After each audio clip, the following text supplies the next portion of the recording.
All right, let's get this show on the road. Hello, everybody. Welcome to a very special Thursday, Torn For Tuesday. Thursday. Torn Thursday? What in the What? world is that? My name's Justin. I'm joined by our wonderful new Cliff. That's Jim Wirt, Mad-Eyed Gamgee. Gamgee. He is on the East Coast, and we've had to let go of Cliff Broadway for the time being, yeah, because of an incident.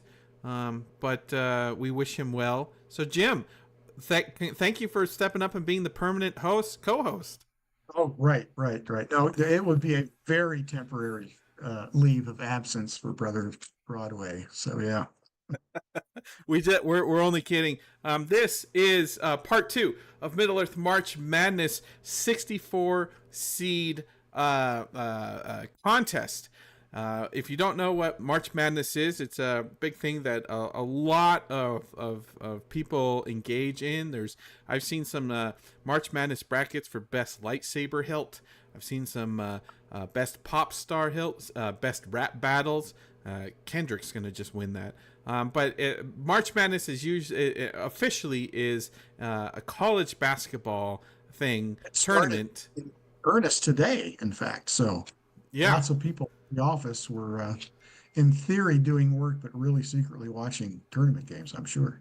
that's right. Yeah, that's right. When they should be working. If you go to any restaurant or bar or half the restaurants nowadays have TVs everywhere, so you can't escape it. But for the next like 5 weeks, you're going to see nothing but college basketball everywhere. 64 teams. Well, here we're in Middle Earth, so we don't do basketball. We don't do golf and bowl. We do Middle Earth March Madness, and this year's theme, of course, is the art of Middle Earth. And we've chosen 64 artists that have been inspired by Tolkien. Some familiar names Jerry Vanderstelt, John Howe, Alan Lee, Donato Giancola, like so many wonderful people. Some surprising people like Maurice Sendak and the Queen of Denmark. But basically every artist gets one entry because there's so many artists. So even though John Howe's done some amazing things of so many characters, we only chose one piece.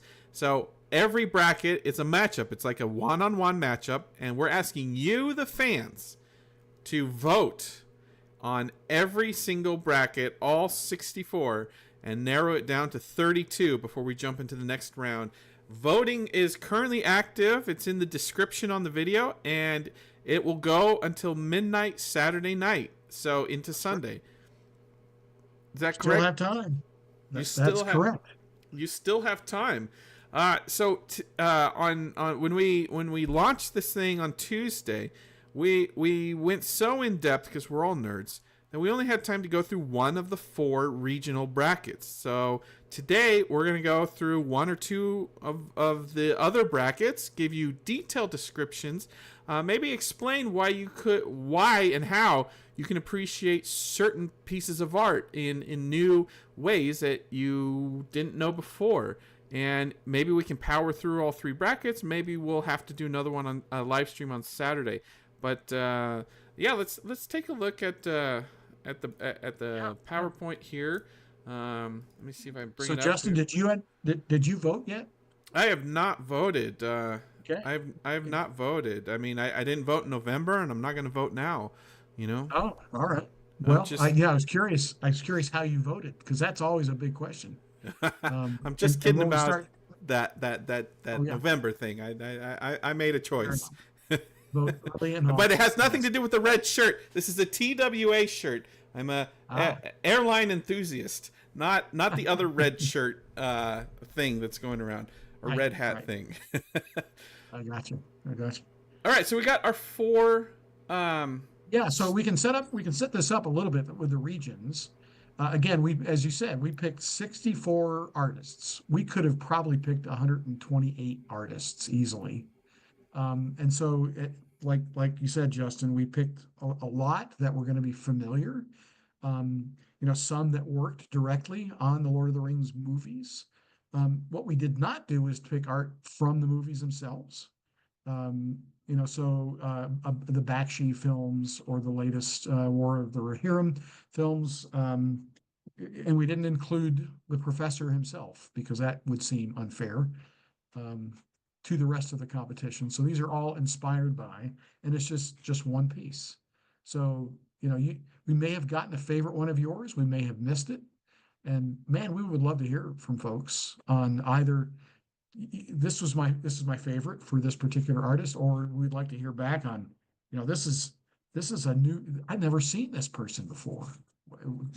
I love this approach to interpreting Tolkien. So it's an opportunity to maybe see some new stuff, maybe get some new favorites, maybe spend some money on these artists' sites.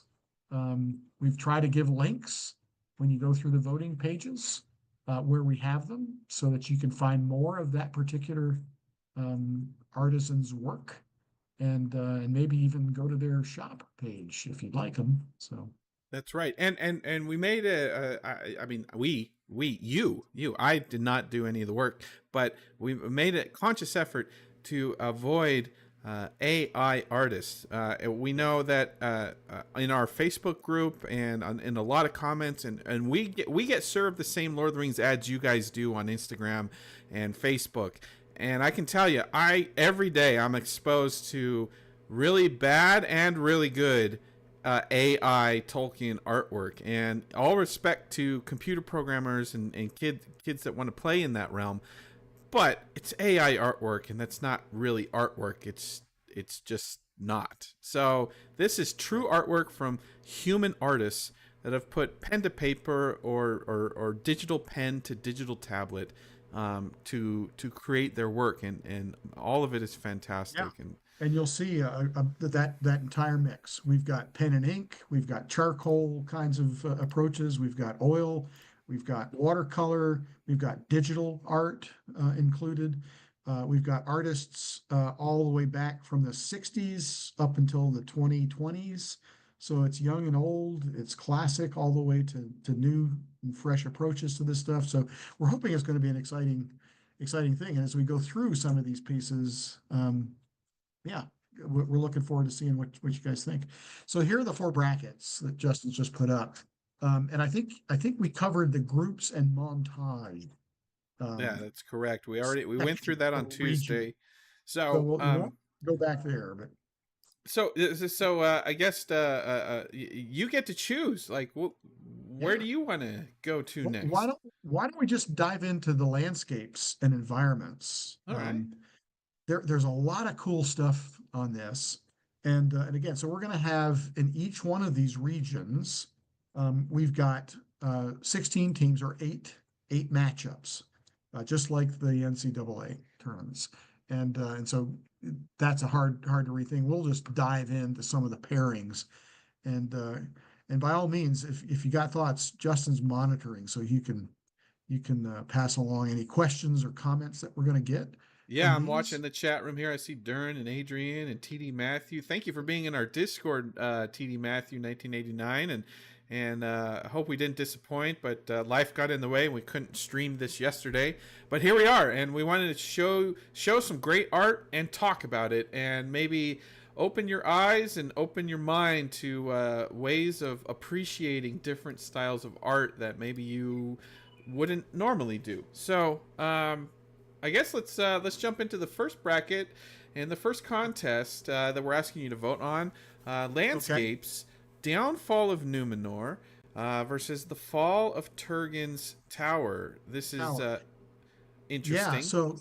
Yeah, and what you're going to find in these matchups is some of them are really sharply contrasting to one another, and this is an example of one of those, because clearly the downfall of Numenor, who's by an Italian um, artist named Edvige Feini. I think she lives in Milan at the moment, and it's a very almost impressionistic kind of a view. It's also drawing from an event that's not in the Lord of the Rings, but if anybody's read the Silmarillion or any of the other kind of history of Middle Earth kinds of things, you will have come across the history of Numenor. If you've been watching the Rings of Power series, you've already seen sort of a foreshadowing of this event, the Great Wave, the Atlantis myth of how the island of Numenor, the place where Aragorn's ancestors come from,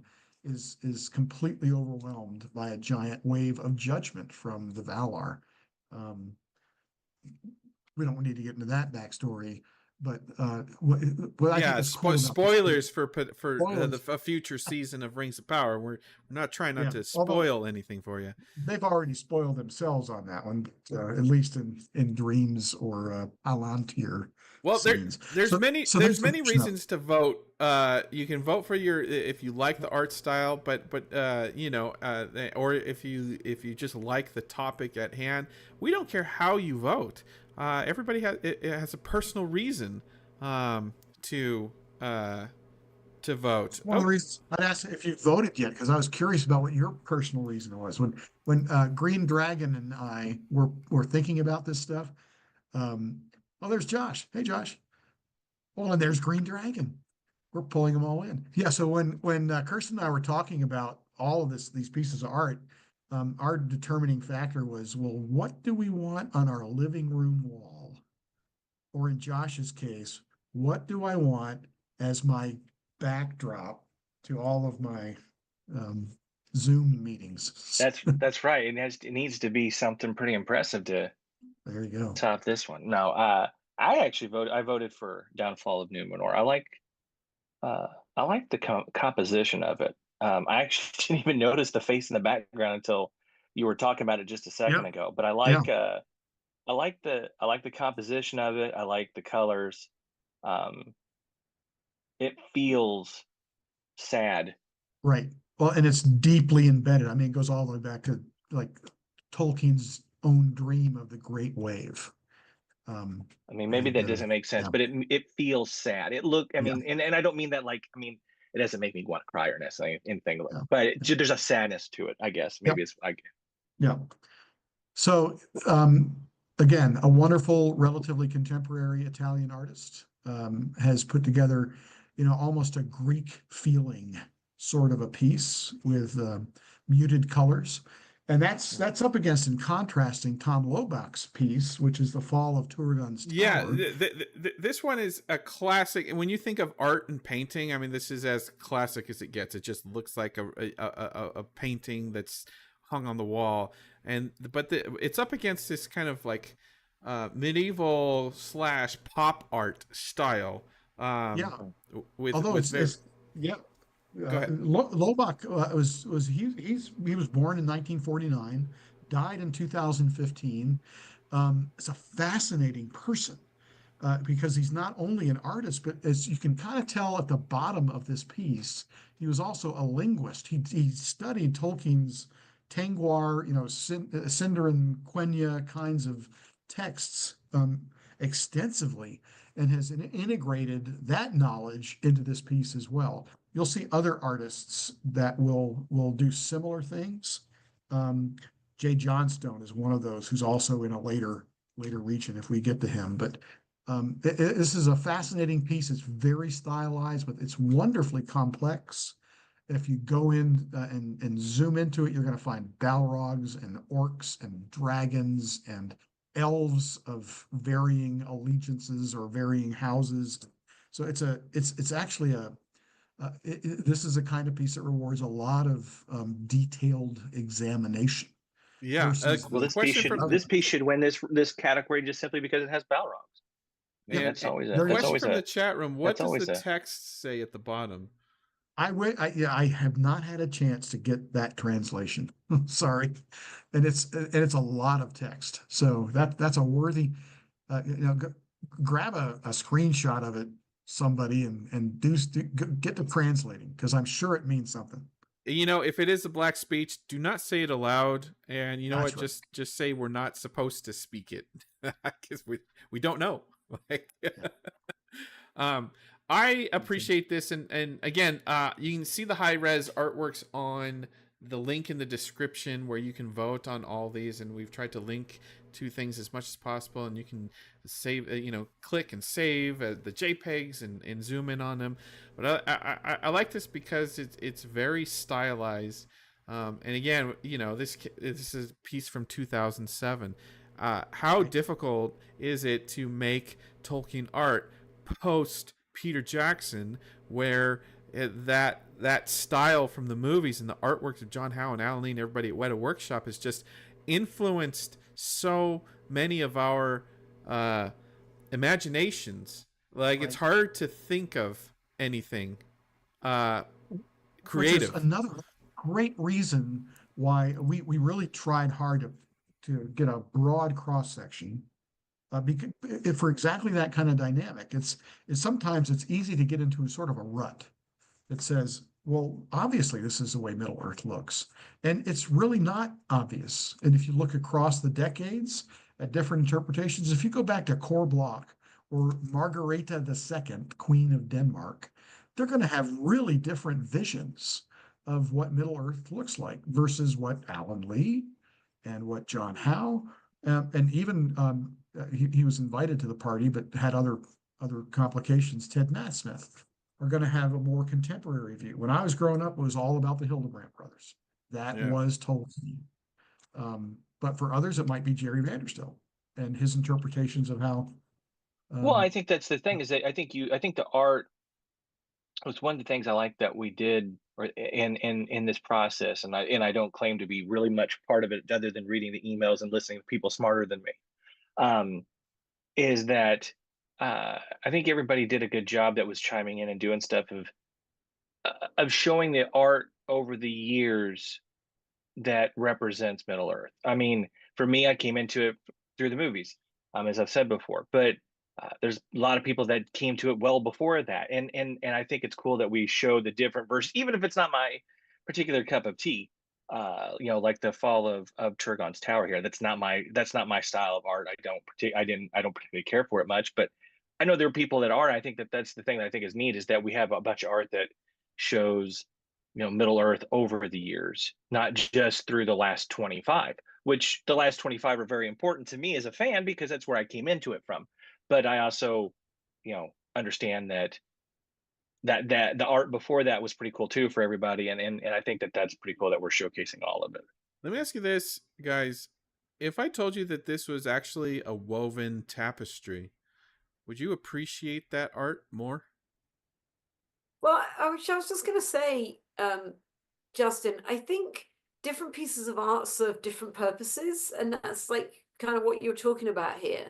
That I love this Fall of Turgon's Tower piece, but it's not in the same kind of realm as an epic watercolor or an epic oil painting. It's, I love its vibrancy. I love its kind of, it almost is collage like, these pieces are kind of assembled.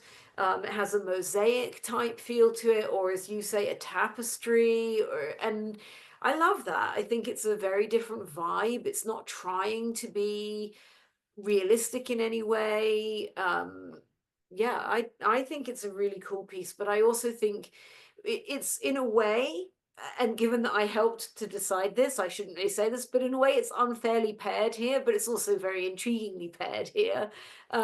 That's what I was saying. It's kind of an unfair pairing. That there are pieces that are doing very different things, but then in a way, I mean, I love the Fall of Numenor because I love Almost Face in that, and I think that is really cool. But in many ways, to me, the Fall of Turgon's Tower is a more interesting piece. Doesn't necessarily mean, it's never about is it better or not. But I love there's so much to see, and there's so much detail, and the colors, and but it comes from a totally different realm, if you like, of artwork. Tuesday, I think I might have been Cliff. We miss you, Cliff. Mentioned almost an illuminated manuscript kind of a feel. Exactly.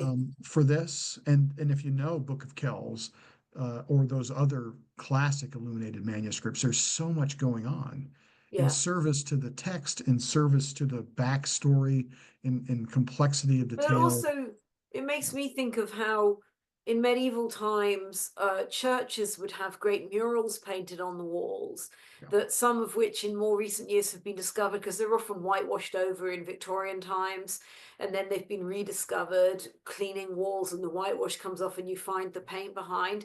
And they were very like this kind of thing that, for people who, for a community who were illiterate, and also when the services were in Latin, so most of the people would not have understood what was being said during the service either. The picture might be the only bit of the service that made them understand anything about heaven or hell. That mural on the wall of the church might have been where they got their message. Now, obviously, there's script included here as well, but we all cannot read the fiery letters, so not fluently anyway. And so it just reminds me of that kind of, if you can't read it and you don't understand the language, but here it is, you can still get the story. And it's a very storytelling picture, and that's Right. kind of fun to me. And both these pictures tell stories. But the downfall of Numenor says, what's happening? And the fall of Turgon's Tower says, tell me about this. Oh, wait a minute. Tell me about that. And tell me about this. It's kind of what, Kirsten, what you were saying in terms of there are so many hooks of that fall of Gondolin story that are included in this piece Well, it's almost by like design. it's almost like a comic strip. Although Yeah. it's one image, it's almost like a comic strip that you Yeah. feel like there are multiple events happening in one image. Yeah, exactly. Whereas the Fall of Numenor is like a snapshot of an event. Yeah. And Fort Turgon's Tower is multiple. I just have to say, I know I was late joining, but as an aside, did you not go through the landscape region in the last live stream? How are we No. at the beginning? What did you No. guys do after we left on Tuesday night, Justin? We took a vote and said, well, where do you want to start? And Josh Long here said, well, my favorite category is this. So Yes. boom, here we are. Yeah, so we started, and you had, so to be fair, and I know I'm long-winded. I think you guys all know that by now. But you had me and Cliff and Josh and Justin, and all that did was just scream, this is going to go for a really, it was the extended version of Porn Tuesday. What did you chat about on Tuesday? Which category did you chat about on Tuesday? We did the one that Groups. Jerry's print is in. Groups and Okay, great. The montage. montages. Okay, We cool, started cool. at the end. So yeah. So Great, all right. we're not starting over. Oh, shut up. I was like, oh my God, are we back at the beginning? But no, you did Fair montage. question. No, we literally did one category for, I don't know, what, 4 hours or No, that's whatever it good. was. That's exactly what happened. Let's go to the next matchup, shall we? So here again, a very sharply contrasted piece. The first one is called Roscobel. So if you remember your Hobbit or a bit of referencing in Lord of the Rings, you know that Roscobel is where Radagast the Brown lives on the edge of Mirkwood. It's a very impressionistic piece. I don't know a lot about Federico Cimini, another Italian artist. But this piece gives you a mood. You get the haze coming, the murk coming off of Mirkwood with this tiny kind of cottage that's at the front. That's sort of at the vanguard of holding back maybe the murk. But it's just like the downfall of Numenor. It's a similar kind of a piece as far as its landscape or environmental effects. The homestead, the cottage, Roscobel itself is what makes this painting for me. Yeah. It's a beautiful landscape, it's a beautiful piece, but if it were just that green and gray and blue kind of cold landscape, it wouldn't draw me in. But when you notice that tiny window and that doorway and that sort of amber light that looks so cozy and inviting, and the smoke from the chimney, it really pays closer observation, this painting. It really, and then that really draws you in, and it's very good use of perspective. You've got the path going off on one angle, you've got another, like the road I should say, going off on one angle across the corner, then you've got the path sort of leading to the door, and the house is almost in the center. It's just slightly off center, but it's sort of surrounded by the rocks. It's a very clever composition, the way it really pulls your eye in. And if you just glance at it originally, I didn't realize that, I mean, it's called Roscabel, so you would think the homestead would be there, but I didn't realize. And then when I saw it, I felt so pulled into the center of the picture. I just think it's brilliant, and I would want this one on my wall because I'm so invited by that cozy window. It's one of my favorite things. I've love pictures where you're outside, but there's a sense that there's something very cozy and inviting inside. So you're seeing a lit window in the distance, you're seeing, you're out, and then you're going, oh, I want to be there. I love that. Yeah, 100%. But it's up against a very different art style. Mary Fairbairn's Gandalf on the Tower of Orthanc. And I think I pointed this out briefly on Tuesday. But at first glance, you would see, oh, that's the top of Isengard, and Gandalf looks very stretched. Is this drawing? Is this a JPEG that's been stretched vertically? But then you look at the moon, and it's a perfect circle. And no, this is the right. This is the right dimensions for this original artwork from Mary Fairbairn. It's not impressionistic, but an illustration. It is your classic illustration adaptation of a key moment in Lord of the Rings.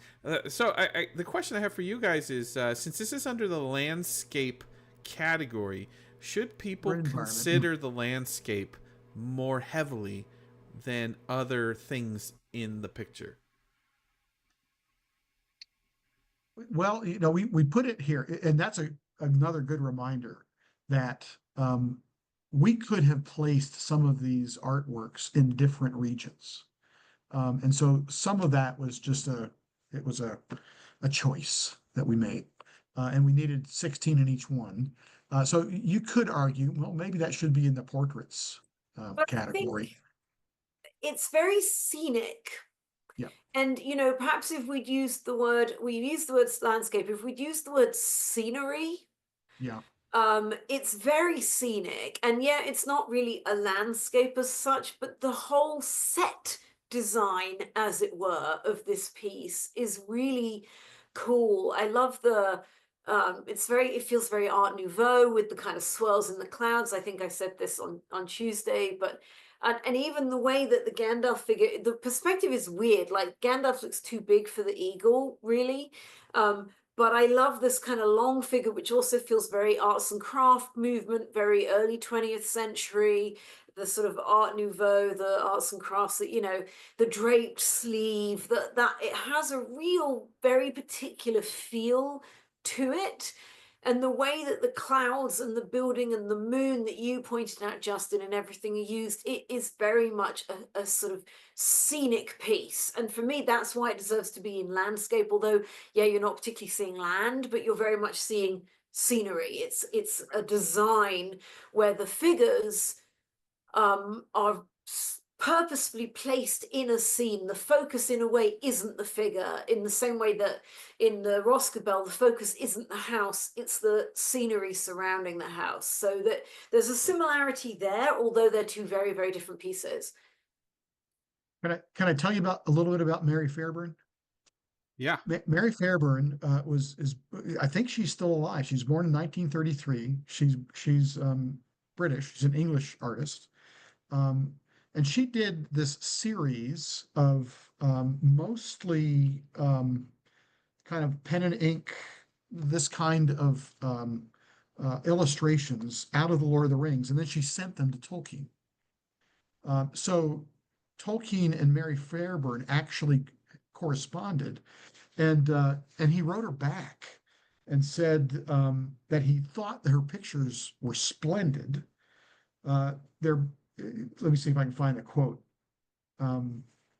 He said that they are better pictures in themselves and also show far more attention to the text than any that have yet been submitted to me. So if you go to the Tolkien letters, you'll probably find that that's a May 1968 letter that he wrote back. And then he said, after seeing your specimens, I'm beginning to change my mind.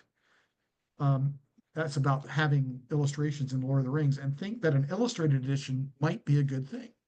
So it was seminal. He was starting to see art from people like Mary Fairburn and saying, this could be good. He did the same thing. We're going to see it later with the Queen of Denmark. Similar kind of That's a a vote thing. of confidence, though, isn't So it? If it's ever I heard. absolutely. But here's what happened. Tolkien broke his leg. It delayed any kind of correspondence on it. Mary Fairburn was poor and had to go try to earn money some other way, and then all of the correspondence and the negotiations broke off. And so it was these pictures weren't discovered until like 2012. That's why we know them. Uh, Wow. but but the backstory is so fascinating on this one. You know what else this reminds me of? Sauron's helm in the Peter Jackson movies. Right. The Oh, the yeah, yep, spikes. I yep, mean, you can see them in your background there, Josh, in yeah, the Vanderstel. That those shaped spikes. It reminds me of that. yep. Now that you say that, yeah, I can see that. It almost kind of just from the looking at it in the zoom, it actually also kind of looks like a three-fingered hand, like metal, like the metal fingers, like Yeah, yeah, on yeah. Sauron's Well, glove. that was Like, my question. It does look like Peter Jackson's movie version of the top of Isengard. So how accurate is this illustration to Tolkien's description of the Isengard Tower? Tolkien actually drew Isengard Tower, and it doesn't look like this a lot. It looks pretty different. But I don't. But given his reaction to Mary Fairburn, I think he would have said, there are other people can play in this sandbox, and I'm It kind of liking what you're doing here." yeah, that's interesting. That's like the strongest point I think you've made so far on this contest here. Again, I love the Rosgabel mood and the and the painting style of the other one, but this one, I mean, the fact that Tolkien himself, this artwork changed Tolkien's perspective on the possibilities of art. It did. Yeah. And the fact that this design is what made it into Peter Jackson's adaptations and kind of firmly established, like, this is what's at the top of that tower, not what Tolkien illustrated.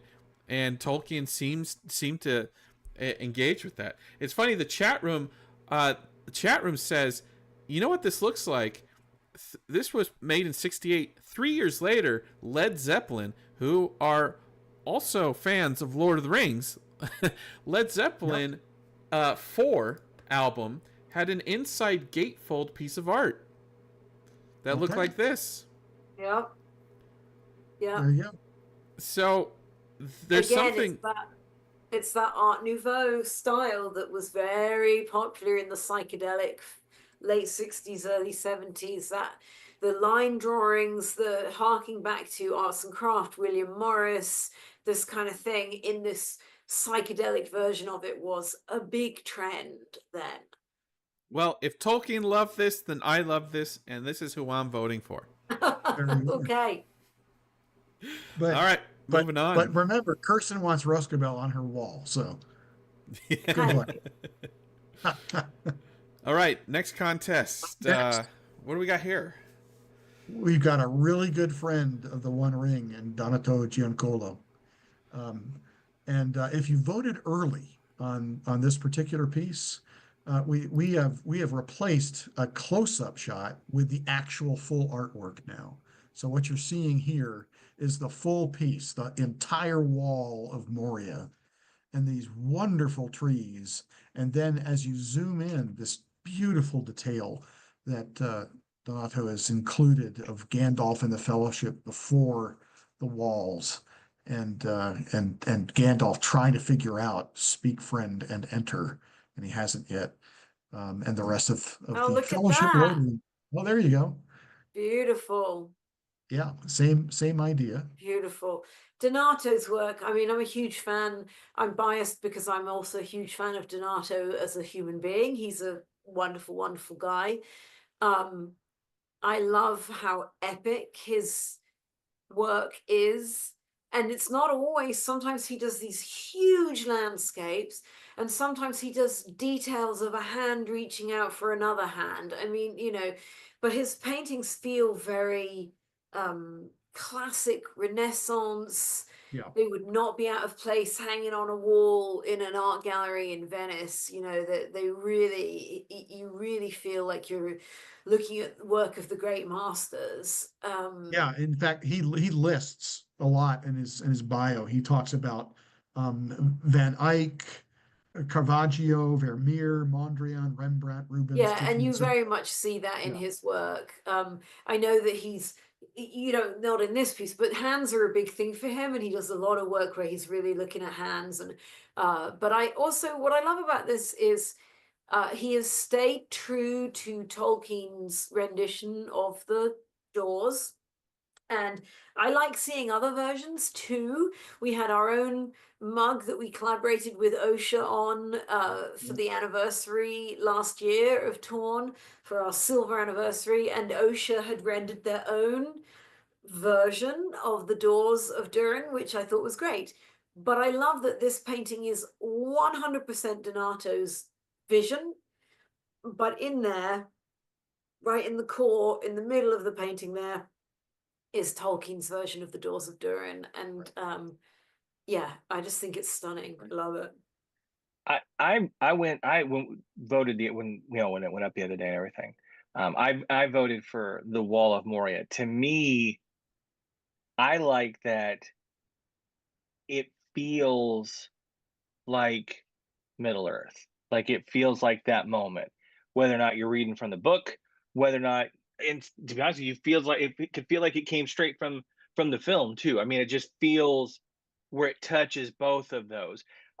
And I grabbed my Walls of Moria from, or Walls of my Doors of Durham from Weta for that reason, to bring it over, because that that painting reminded me of that piece without even having the two together, in the same room, looking at them at the same time. It's a really beautiful piece. This is definitely a piece that, if I had the opportunity to buy a print and put in my print collection, I would get a print of this. It's absolutely fantastic. It's also cool, and this is a typical Donato thing. And the piece is called Wall of Moria, right? Like the majority of the painting is the wall. And yes, he's got two huge trees in there, and yes, our eye is drawn, of course, to the Doors of Durin, and the Fellowship are there, and there's the water, and but that is a very bold, skilled artistic choice. Because if I tried to do a painting where the majority of the painting was a grey wall, it would be a boring painting, you know? But Donato knows how to take a vast expanse like that and render it fascinating, intriguing, stunning. But I think that's because he pulls. Maybe this is his normal art style, because I don't know anything about this artist. You guys obviously know far more about this person than I do. Um, I like that it's pulled back Hmm. and looked at from a distance, Yeah. because there's a big wall and there's trees, but I think because of the distance that he chose to use when creating it, it feels like you're looking on something as a viewer, almost through through a theater screen or a TV screen or something. Yeah. It feels like a whole totally different medium, if that makes Um, sense. right. Donato really understands chiaroscuro. I mean, he understands how to have light and shadow and how to illuminate a scene. It's, you know, if it were on stage, this is beautifully lit. It's, you Right. know, Right. he knows And where to put the he light. actually he does exhibits. We went to see an exhibit that he was doing in. I don't think he was there, but in Birmingham. Yeah, in His his Alabama. his his actual pieces are monumental. Yeah. And it is, if you've gone to the Rijksmuseum and seen a Rembrandt piece and seen it, how much territory it can cover. That's very much the kind of work, and so it allows him to do the kind of detail that Kirsten was talking about, and it allows him to pull back. Actually, have one of his pieces in a much smaller scale than was in Birmingham is one of his newer ones on the beacons of Gondor, and it mostly features these marvelous mountains and the wonderful light kind of perspectives that Kirsten was talking about. And there is the little beacon up there, and there's And Gandalf I will riding just along. say, Donato, he's a good friend to the One Ring. He wasn't able to come last year, but the year before he showed up to our New York Comic Con party. And as a prize in our raffle, he did a beautiful little pencil sketch of Eowyn against the Witch King. It was stunning, and that was a prize in our raffle. So if you come to a One Ring party ever, you might go home with a Donata Who Giancana knows? original, which Never so. is a prize worth having. But what's he up against? He is Well, up against Ralph. Yeah, Ralph this Diamante. Yeah. this is a wonderful piece, and in fact, this is the one I'm going for because you talk about light. This piece. I mean, you think of what's that cheesy painter that's nicknamed the painter of light? Oh, That, Thomas Kincaid. yeah, Kincaid. Kincaid.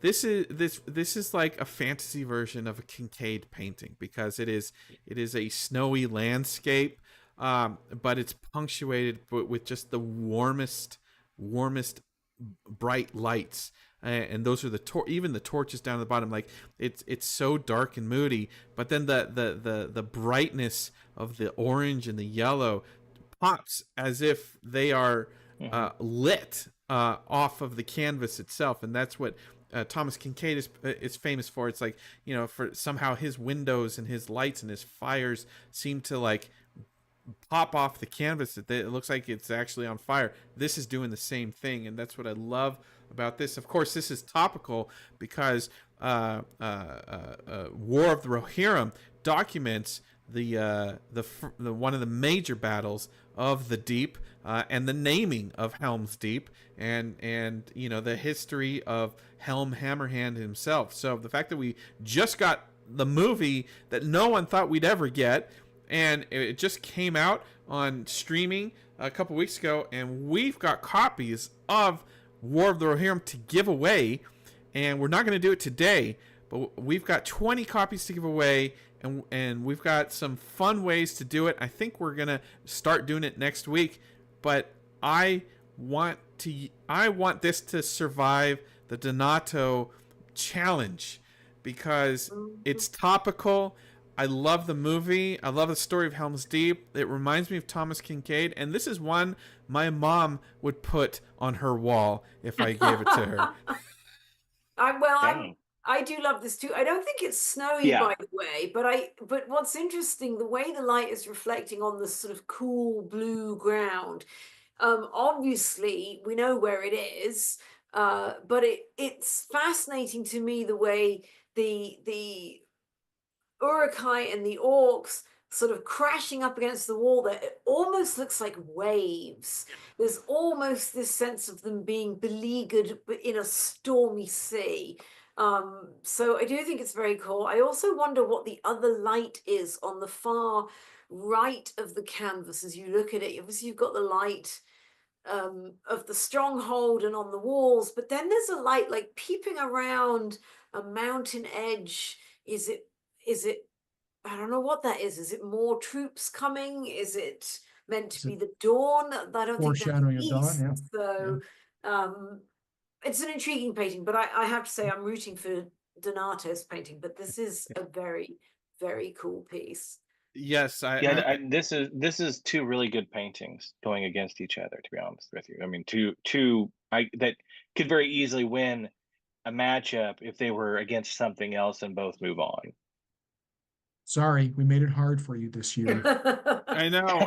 Like I feel like I'm the only one defending like the challenger to the incumbent Donato, but this one is worthy of your attention. And again, you guys are voting. Yeah. We're not choosing the winners. You watching at home are choosing the winners, and there have always been upsets. Ralph Damiani is not an underdog. He's a Brazilian freelance artist. He works with our friends over at like Nerd of the Rings. He's been nominated by the Tolkien Society for best artwork across his works before. So he's no small player. He's also, as you're observing, he's got the artistic chops.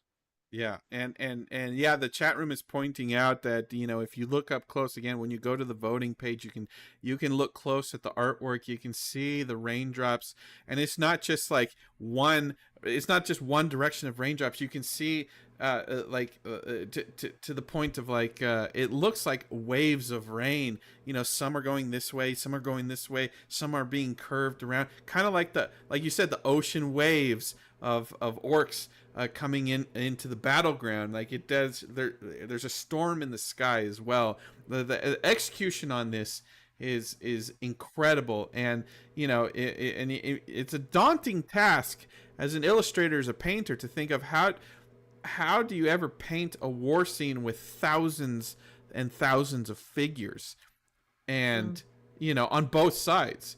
Like that's a challenge in its own. You can't just draw stick figures and call it a day. And not only did he step up with the challenge, but all of those orcs and all of those men have bright lights of torches and reflections popping off the canvas, which is just, again, incredible, worthy of your attention. And so I know a lot of people in the chat room agreed with you guys that Donato got their quick vote, but I'm telling you, this is worthy of your attention if you're still undecided. Definitely. And so much of this artwork, I would encourage, you know, I've been trying to say that in homepage posts and on socials, take some time. Treat it like an art gallery. Wander around, take a look, come back, have another look, stand it. You got plenty of time to vote. You know, if you haven't voted yet, spend some time with these paintings and these pen and ink and pastels. They are worthy. Yeah.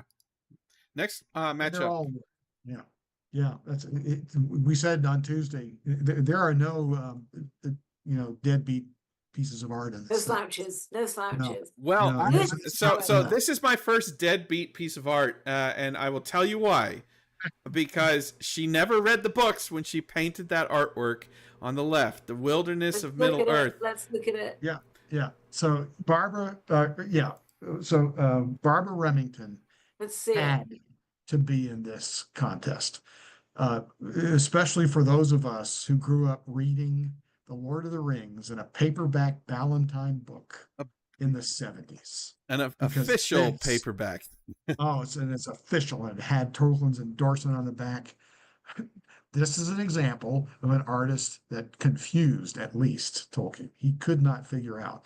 You know, he was basically, his battle was, can we please get rid of these ace book people who have pirated my life's blood? And so he was madly doing all kinds of editing to the text so that he could republish the official authorized version of The Lord of the Rings. And somehow, and Barbara Remington is a very accomplished, especially cover artist on a lot of different things. But she was tapped to do the illustrations of both The Hobbit and of The Lord of the Rings in very similar styles. And I just remembered being ensnared by, I'd never seen anything like this. Really? This grabbed you. This grabbed me. Well, it was, you know how Kirsten will appreciate this. You always love your first Doctor. You know, this was my Doctor Who. This is my first, Tolkien art and a cover. It's like, and I have no idea what emus are doing on that, or why it looks like there are pumpkins blooming on the top of a tree, or what exactly is going on with flying the horses. crows. And so there are some references, but by her admission, Barbara Remington said, no, I had not. Somebody told me about the book, but she had not read it yet. She said in retrospect, after she had, because she became a huge fan, that she would have illustrated this quite differently. But this is what rushing to press with those Ballantine books got us. It's such a cool piece. And okay, it's not a good representation of Middle Earth in that it's like, what's going on? Although there's a Mount Doom and it looks like there's kind of a Smaug in the distance, not the multi-headed beast down in the front, but on what I guess would have been the back, there's kind of a dragon. And so there are some recognizable things. There's also a lot of weird, like as you say, an emu and a lizard and a frog, and what are they doing there? But it doesn't necessarily do the work a disservice in that, is this a cover that makes someone go, ooh, that looks interesting, I want to read that book? And that being the case, if it does, then it's not necessarily doing the work a disservice. If it made people in the second half of the 60s go, that looks exciting, then that's okay. My My dad had, well, I have a copy of my dad's. I think it's Fellowship of the Ring, and it had the art on the front of it. It was from when he was in high school. So you're talking about the 1970s. Um, it has that style of art on it, and it could even be that freaking picture for all I'd have to go find I kept the book out of my Probably collection is. downstairs, and yeah, it's a wild cover compared to, obviously the story. And I think I actually voted for this one just because of how wild and crazy it was, and the fact it reminded me of the front of that cover of Fellowship of the Ring and stuff. Yeah, I It think lots neither of again, people. it's just a weird cover. There's some kind of weird connection to it that I just immediately was like, I think okay, that lots of people have nostalgia for it, you know, yeah. and you can see things like, there's a Shelob, or it's not, it's probably, it looks more like a Hobbit spider. It looks like a Mirkwood with a Hobbit spider in the middle there, and maybe the crow things, they don't like eagles, but maybe they're Crebain, and maybe the tree is kind of the white tree blooming again. I don't know, but it's weird, but uh it's not antipathy, right? It It's does not off-putting fit. at all, I don't think. I Yeah. mean, at least it's definitely, I could see why obviously someone like Jim, who probably was obviously a younger man when this came out on a book cover, could see that on a bookshelf at a bookstore and be like, okay, and then pick it up and just go. I mean, I can see that because when it's a wild piece of art that just is. I don't know. There's just something weirdly crazy about it that just makes you sit there and go, what, and study what's going on. I don't know.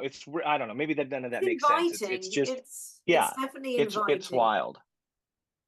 Anyway, So- I appreciate the nostalgia play. I don't think nostalgia is a good reason to vote for anything. I do love Barbara Remington. Look, she unfortunately passed away a couple weeks after Christopher Tolkien at the beginning of 2020. Who knew that 2020 was going to turn into as traumatic a year as anything? So Barbara Remington died in 2020, and her estate. They had a huge estate sale at her house in Allentown, Pennsylvania. I was so tempted. If we didn't have all those lockdowns, I was so tempted to hop on a plane to go to her open house and just maybe that one brush touched this painting or something, and it would I regret not making the effort, but it was 2020. We were in the middle of everything. Should have sent Calasuri, Justin. Yeah, I know, tried it's to, but local he's got a people. family, and he's like, I ain't risking my family's health to pick up a paintbrush on that. But she is up against a piece of artwork that I love. One last thing. One last Okay. thing about Barbara Remington. This is for Josh. Josh, if you can find a paperback copy of Barbara Remington's cover for The Hobbit that includes a lion on it, then you've got a rare bird indeed, or a rare mammal indeed.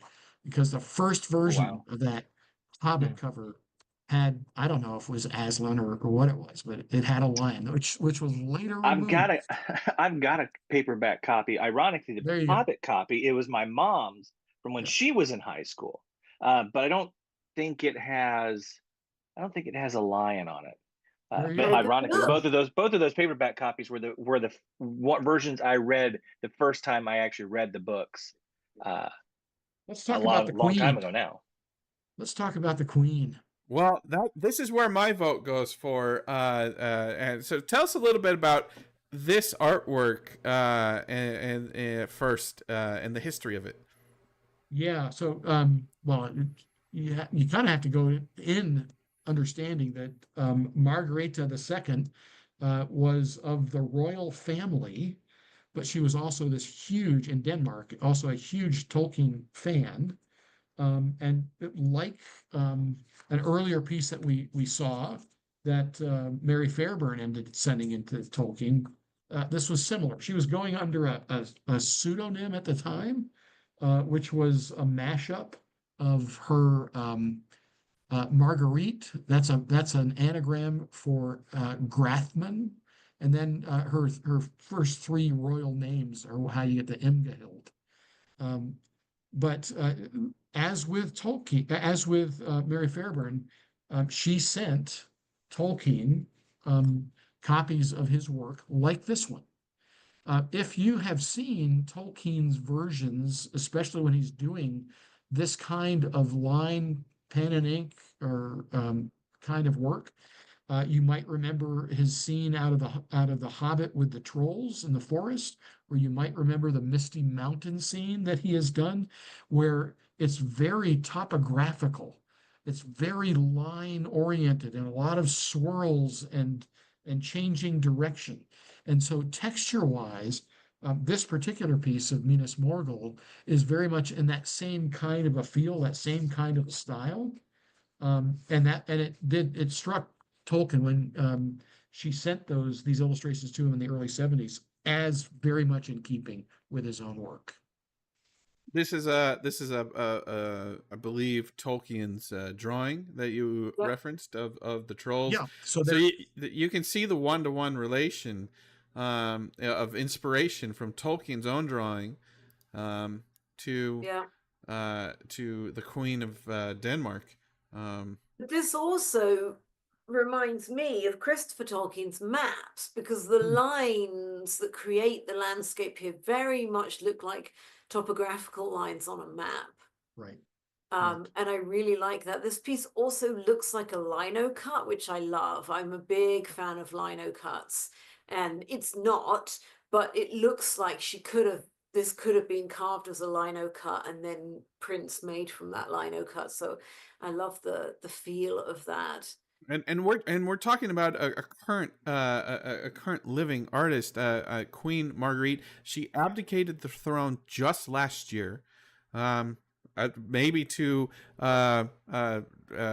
fulfill her lifelong dream of being a full-time artist. Who knows? But so she is still with us, even though she abdicated the throne last year. And this is just, you can see the direct inspiration from this to Peter Jackson's movies, in Return of the King, when when they're in front of Minas Morgul and the green castle, and Frodo starts tripping out and he sees these figures. They look very similar to this drawing from 1977, and the fact that we know, Tolkien. Did you say Tolkien saw her drawings? Apparently some earlier ones. He was obviously Tolkien died in 73. Yeah. But, So but I think she did send him some, So you can see again, every time I can, I will vote for the artist that Tolkien liked, and I have to go with this one. I think she started doing her art in like 1970. So he definitely because he did comment, as Jim said, on the similarity of her style to his. The only thing I wonder about with this picture, which I love, and I've pointed out things I love, I'm not sure about the flowers down at the front. It's a little bit Little Shop of Horrors that we've got sort of Audrey down at the front here or something. She may have been inspired by Barbara Remington. Who knows? Right. So it's a great matchup that we have going on here. Many reasons to vote for either one, and I hope we've been able to help you in your decision making. I like that it's two women artists and two artists whose work has been used in published editions of The Lord of the Rings. Yeah, and Queen Margarita's was used in the Denmark published editions. And in Britain. Okay, good. Some of them were used in late 70s British editions. Cool. Heavy Hitter. Barrel Out of Bonds by John Howe. And that's up against this wild, almost graffiti-esque rendition of Bag End by a Greek artist, Spiro Galekas. So a sharply contrasting contest. Again, nostalgia is a tough hurdle to overcome, but let's talk about John Howe's work here on its merits. Again, I think that you should vote, even though every artist only got one entry in this tournament. I think you should vote on the merits of this particular piece, not the entire library of artwork. Of course. But that's up to you. Your vote, your choice. But if we're gonna analyze this piece of art, you've got a figure at the top, on the tree roots sticking over. You got two of the dwarves there on the left. Bilbo doing his thing. Yeah, it's an action piece, and yeah, there are a couple of things I love about this. I like the elf standing there up on one of the higher up tree trunks looking down. I think that's great. Again, I think the composition is brilliant. You would expect nothing less from John Howe, but the lines, the use of diagonal lines in both directions, the way that your eye is drawn in, the use of perspective, the way the most distant figure in many ways is the kind of central figure in the piece. It's brilliant composition. I love the way it feels kind of dark down at the bottom. It feels very murky appropriately. But then as your eye goes up, the trees appear to become a little more golden, and there's almost a little echo maybe of Lothlorien in there. There's that makes me think, oh, this is an elven realm after all right now. So there's something sort of magical about this softer light towards the top. I also love that this is not the Peter Jackson Hobbit. And of course, John Howe, why would he in any way be derivative? If anything, it's the other way around. His work and Alan Lee's work has influenced Peter Jackson. But I love that he's doing this in 2018. So this is after the Jackson Hobbit movies. And of course, he's worked there, but this is completely his own imagining. It doesn't look anything like anything we saw for the Barrels Out of Bond in the Jacksons. So those two, I mean, it's brilliant in so many ways, but those are two big plus points for me. The composition of it, the way the eye is drawn up and in, and the fact that it is totally different from what we saw in the movie. I'm gonna be a mouth breathing nerd right now and acknowledge the chat room saying gravity doesn't work like that. I just can't believe that the waterfalls like turn left and then turn right. I do not believe that those barrels survive such steep falls. Every single step of that waterfall is like a straight down. So there's no way that they survived that many steps. Two things I will say in defense of that. I will disagree with the chat room. Two things. One is, yes, we know that if you go over a fall in a barrel, you're not going to hit the water below still in the barrel. But Tolkien wrote that they did, and they survived. I mean, they get tumbled about, but so we have to assume that they're going to be okay. But in this particular painting, I don't think they've come all the way down that waterfall. I think on the left of the painting, behind the forefront tree roots and rock, there is a passage out, because the barrels of wine go in under Thranduil's realm, right? Oh. And so I think there's an exit, a gateway, as it were, a conduit coming out that comes out by the waterfall, but I don't think they've come down that waterfall. I think they're coming out from an exit to the left of the painting there. And waterfalls, imagine, if you will, that there are actually pools at each level where the waterfall has bent. So it's not just doing this, it's actually falling into a pool, and then the water finds its way out of the best exit. It finds the path of least resistance always. And that it absolutely can do. You can see waterfalls like that where, the first level with the elf, more or less, is our first pool. Imagine there's quite a pool of water there. The first bit's coming into it, and then it's coming out of another path. Then there's another pool. Then it's coming out of there. So I think the waterfall is accurate. I think they haven't come down the waterfall. And yes, I agree, it's highly unlikely they would survive in open barrels getting out of there. But I have to say, I've served on a lot of panels, especially at Dragon Con with Kirsten Cairns, and her range of expertise is stunning. So it goes from Shakespeare, and now I must add hydraulic physics to the list of things that Kirsten is just so knowledgeable, and I'm so thankful. Well, we Again- know who we have to put in charge if the world crumbles. We have an expert. We have somebody that can cover multiple bases at one time. all right, you guys, all right. Tolkien Jeopardy. It's coming up next, right after. But this is a I'm losing that one. contest. If we're doing Jeopardy, I'm out. Sorry, guys. This is a I'll contest, watch. and we're asking you to vote against another piece of art. And I know everyone right. loves John Howe. Who doesn't love John Howe? And if you don't follow him on Instagram, you should, because he just finished a Kickstarter of an amazing book that he's republishing. He's But such a wonderful human being too, if ever met him. So, But speaking of wonderful, this piece of art that we're asking you to vote also against John Howe is an incredible piece of an original art. And I think I've gotten so complacent with the appreciation of Peter Jackson's Hobbiton in the movies, and of course we've all met the curator and the owner of the land of the real Hobbiton that you can book travel to. So it's hard for a lot of people to like imagine anything other than what we see in the movies. But here we go. Here's an original piece of artwork. Spiro Galekis. Is that a Greek artist? he's a Greek artist. 1979. He was born on July the 4th, actually. Yeah.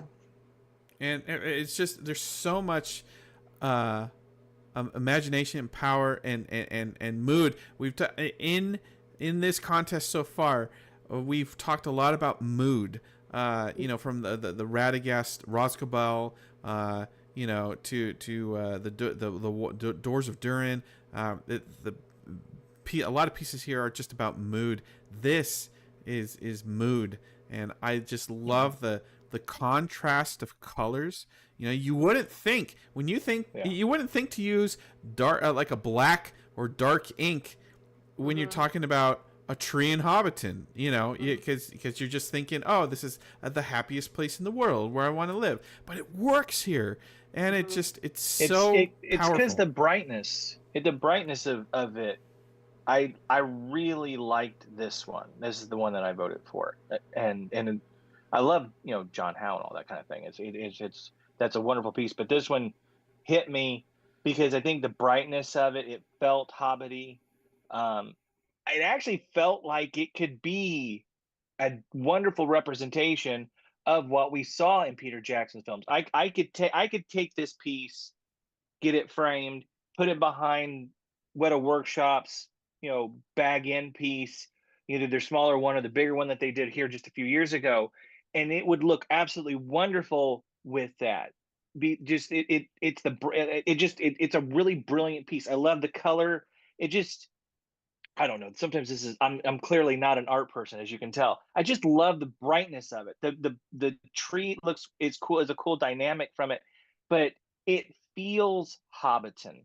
It feels like Bag End. And the brightness of it really just made me fall in love with it. I really honestly would love to have this behind like my Bag End environment. I think it's really, really fantastic. Yeah, it's a very luminous piece. It's again, as you said, Justin or Jim, it's almost like graffiti. It almost looks like it's spray painted, and at the same time, it's such a clever composition. The way it's sort of spilt onto the page, and you've got the splashes around, almost like watermarks around the edge of the thing. It's like, but it's also as if we've like rent a hole, and through that hole we see this glimpse into the Shire. I love the composition. Like I love the sort of V shape underneath. Ooh, changing colors. Wait, what? I love the V. I love the path drawing us to the door. I like the way the tree is almost a combination of the tree that grows at Bag End, but it also could almost be the party tree. So it's sort of Mhm. blurred those two because we've got, is it fireflies? Is it the lights in the party tree? It's absolutely, again, there's kind of echoes of the yellow of Lothlorien in there, all that sort of, all the magic of trees in the Shire, in Middle Earth, in Tolkien's writing is summed up in this tree. And it also reminds me of Yggdrasil in Norse mythology, the tree of life. It's like all richness and life and warmth and comfort is captured in this tree and therefore in this cozy home underneath it, that to which we are being invited by the path and the perspective. So it's pretty cool. And if you, anyone who joined us on Tuesday evening, you know that I'm a fan of anything with a starry night sky in it, and there's a little bit of starry night sky under the branches of the trees there. So it's very Question cool. from the chat: is this how the ring wraiths saw Bag End with their rings on? Ooh. The glowing parts, yeah. Well, that's an entirely creepier take on it, but I like it. Like it, or if Bilbo, when Bilbo or Frodo put on the ring, you know, like when Bilbo ran away from his party and ran home, is this what he saw? Is I this like mean, the Shadow I think Realm that's an version? amazing idea. For me, it doesn't feel threatening. Yeah. But I 100% love that idea. I think that's, and you know, the interpretation of art is down to each beholder. And therefore, if you looked at this and felt that that's what was being encapsulated in the image, then great. I love the idea. So there's a lot to talk about between these two pieces of art. Again, all respect to John Howe, to both artists, and we're leaving it to you, the fans, to decide. Whoever gets the most votes goes on to the next round. But you know, does John Howe's piece here, is it strong enough to take us all the way to the championship? I don't know if it does. I think this Under the Hill painting is an incredible original artwork that takes us to a visual place that we don't normally go. That it is psychedelic, and it is reminiscent of Barbara Remington. I mean, we love Tolkien is associated with psychedelic art in so many ways, music and paintings and book covers. So this is, you want to talk about nostalgia, there's almost more nostalgia for Under the Hill than the John Howe painting. But again, we leave it to you guys. I think that's cool that you look at that and think psychedelic. I think that goes to just what Kirsten was just saying. I don't. To me, it doesn't feel psychedelic. It feels Hobbiton. I mean, if you look and at that how means that's home. done, That's exactly. right. Yeah, Comfort. exactly. Comfort. Yeah. I mean, I think that's. I mean, that. But to me, you were saying that, I'm thinking in my head, I just don't feel that. But that goes to said that to me, to Kirsten's point, and like how you see it. There's no right or wrong way. I don't agree with the take, but I love the take because I'm thinking I don't feel that, but I get it. I can see where you can get from point A to point B on that. And Well, one final point on these, both paintings contain luminescent trees. right. Both paintings have branches which have captured some kind of magical glow in them, and yet they're so different. Compare and contrast. And that's, you Yeah, know, to the glowing tree, that's one thing I'll give credit to Rings of Power doing better than the movies, is the trees just seem to glow more as Tolkien described. Mm. Should we move on? Yes. We shall. We shall. We've got Kip Rasmussen, Thingol and Melian in the woods of Doriath. Look, see, And here's then, another waterfall where it goes partway down, and then there's a pool, and then it finds and the then we path have, and yeah, loosens out again. except they haven't jumped off in this case, and they're just standing above it. And this is up against another wonderful German artist, Jenny Dolphin, in her depiction of a first age realm, Osiriand, the land of the seven rivers, and with an elf and horse in the forefront. Well, let's get into it, man. Kip Rasmussen is a well-known name to any art aficionado. He is very active in the scene. You can I've seen him at conventions. I see his art show up at auctions. He is a very much celebrated artist, and you know, there again, back to Rings of Power, there's a lot of talk about the cosmic storytelling, you know, and cosmic relationships. This is cosmic, and I think, you know, I think that's one thing that Rings of Power does better than the movies is there's more cosmic stuff going on, that is true to Tolkien in some aspects. I mean, there's a lot that Tolkien wrote that is just cosmic, you know, you know, there's people that died that became stars, right? So this is an incredible piece of artwork. Can you give me a little more history, since you know, I'm not very well read? Like, what are we looking at here as far as the narrative?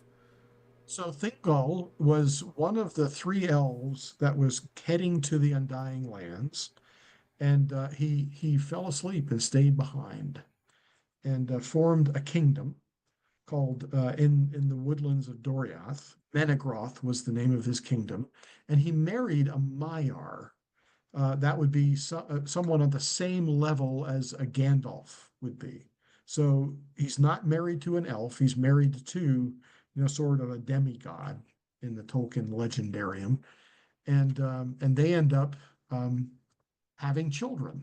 The most famous of which is Luthien Tinuviel, who ultimately bonds with Beren, and they go marching off. We've got other artwork from this whole storyline, but Thingol is this elven lord of the same. He's kind of at the same level as Feanor's father, Finwë.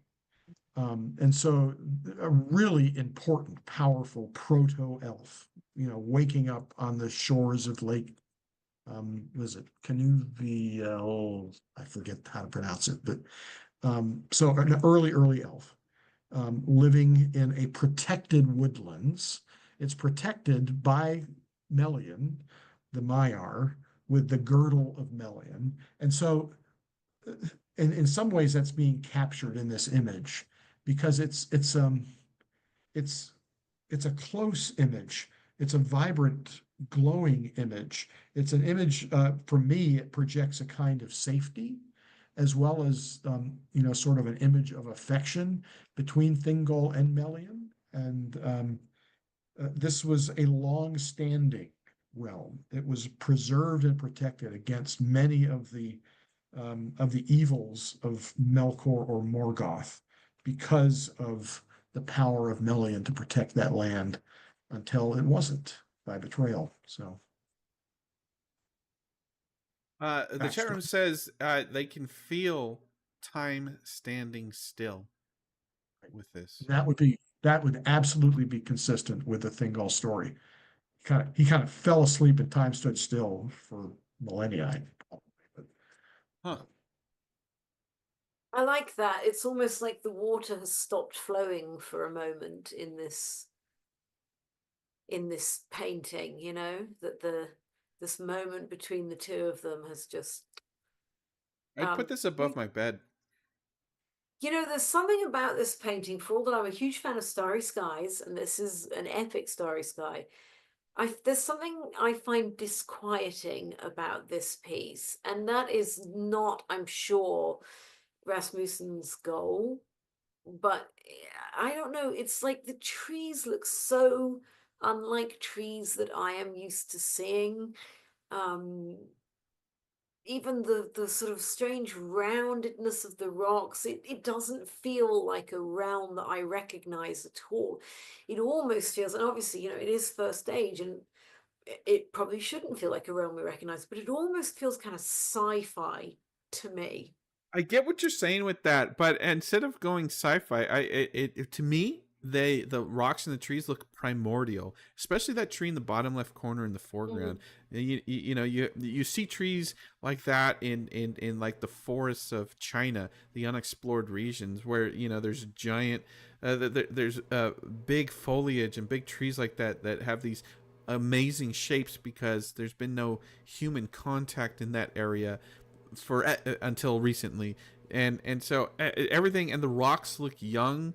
They don't look chiseled and broken off, and they have big sweeping layers. They don't look like millennial of crushed sandstone. It's just it just looks primordial, and especially the water does have this like primordial thing going on. So they do, the trees do look, I get what you're saying with the trees, kind of do look sci-fi, like they don't look of this world. But to me, it's not sci-fi. It's reading to me as it's just the first stage. This is the first go round. So that the tree in the forefront you're talking about as well, you see that often in depictions of when dinosaurs roamed the earth. That's often the kind of giant fern / tree that is depicted there. Or it reminds me a bit of the baobab trees in Africa, the sacred tree in Africa. It's a little reminiscent of that.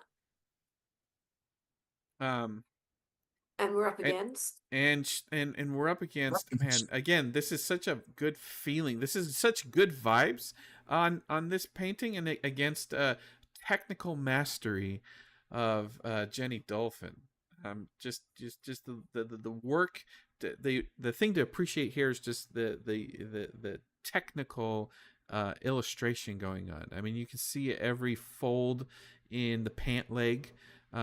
It's detail oriented. You've got the all the Elvish stuff going on the cuffs, on the arms and the shins. Her technical. This is what we call a technical illustrator, and that's what I see. And there, I mean, again, there's every leaf is so detailed. Most other pieces of art you've seen in this entire competition, the landscape and everything around them is abstract. It's watercolors, it's brush strokes. But this, every single leaf is drawn. Jenny Dolphin. From a technical aspect, it's very nice. But I think it looks kind of generic fantasy. Sorry, Justin. Fair. Give us some background on this. It just didn't. When I was looking at it the other day when I was voting, it really, honestly, neither piece really moved me in a way. As far as that goes, with these two, I ended up going with the other one just because I thought it was a prettier picture, so to speak. I like the colors used on the other one, the darkness and the light and the flowing, the river and the trees are kind of weird looking, but I don't know. The other one felt like something I could see being used at like a first age type representation. This feels like something I would see on a generic fantasy shelf, that my grandmother might have had in her house. So I mean, it just doesn't do anything for me. I'm sorry, Justin. Yeah, I'm so sorry. I love this one. I agree with Justin about the details. This is Jenny Dolphin is an artist who really knows horses. The musculature of the horse is perfect. And I'm assuming this is Berian because he's missing a hand. So, I mean, it's the first stage, it's Osirian. I'm going to assume this is Berian after he lost the Silmaril and lost his hand, because this elf is missing a hand. And I think that's kind of awesome. I like that it's not called Berian, but I'm pretty sure that's who it is. I want to look at that more closely. Well, yeah, I mean, I've got it enlarged on my screen, and Yeah. I mean, this is after they returned, right? When they, my lore isn't brilliant, but when they returned after the quest for the Silmaril, they lived in Osirian, and therefore you've got to assume this is Berian. Okay. So if that that is absolutely right. This would be Berian. I had been thinking of this as generic elf. Jenny Dolphin is haters all around. Look at this. There you go. So Jenny Dolphin is known for lots of illustrations of lots of first age elves. As we've already noted, her attention to detail and lots of filigree and costuming work that she does. And as Kirsten's pointed out, her anatomical appreciation of a beast like a horse is exceptional. But I think you're right. And storyline wise, this is a healed Baron. He and Luthien are released from the halls of Mondos. I thought Luthien was the elf. You're telling me Baron was the elf? No, this would be a human. Baron is a Yeah, man. sorry, I said elf and I meant, yeah, you know what I mean. Yeah. It's Well, late. I I meant Baron. I I meant Baron, I meant the man, but you know what Yeah. I'm talking about. Okay. Yes, Yeah. you're correct. And this would also explain why there's nobody else in the picture. Because if it wasn't Luthien, there wouldn't be anybody else, because they basically became hermits on an island in this area called Osiriand, in an island in one of these rivers, and that's where they lived and just didn't interact anymore. Is that after Ameris? Ameris? Is that one of the magic horses? Oh, the Maras. Amera, yeah. Didn't Baron again? I forget, but didn't Baron take the horse from someone? There was that where he encountered the guy. A name beginning with C. There was a guy that Baron encountered, and he Oh took yeah, his horse. one of the sons of Feanor. Yeah, he did. He took one of his horses.